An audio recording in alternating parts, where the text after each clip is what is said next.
2026 IPL নিলামকে ঘিরে cricket বিশ্বে শুরু হয়েছে তুমুল উত্তেজনা। বিশ্বের সবচেয়ে জনপ্রিয় ফ্র্যাঞ্চাইজি ক্রিকেট লিগ হওয়ায় আইপিএলের প্রতিটি নিলামই আলোচনার কেন্দ্রবিন্দুতে থাকে। তবে এবারের নিলামকে ঘিরে উৎসাহ আরও বেড়েছে, কারণ টানা তৃতীয়বারের মতো বিদেশের মাটিতে বসতে যাচ্ছে আইপিএল নিলাম। আগামী 16 ডিসেম্বর অনুষ্ঠিত হবে 2026 মৌসুমের খেলোয়াড় নিলাম, আর ভেন্যু হিসেবে নির্বাচিত হয়েছে সংযুক্ত আরব আমিরাতের আবুধাবি। আইপিএলের ইতিহাসে 2024 সালে প্রথমবার ভারতের বাইরে নিলাম আয়োজিত হয়। সেই উদ্যোগ সফল হয় 2025 মৌসুমের জন্য জেদ্দায় দুদিনের মেগা নিলামের আয়োজন করা হয়।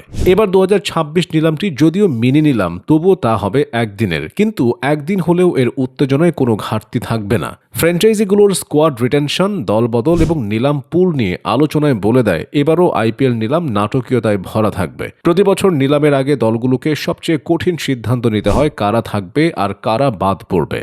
এবারও তার ব্যতিক্রম নয়। 15 নভেম্বর ভারতের সময় বিকেল 3টার মধ্যে 2025 সালের স্কোয়াড থেকে রাখা ও ছাড়া খেলোয়াড়দের তালিকা জমা দিতে হবে।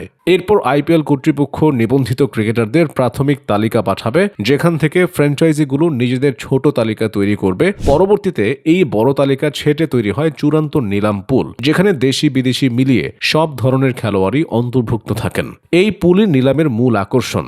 এবারও থাকছে ট্রেডিং উইন্ডো ব্যবস্থা।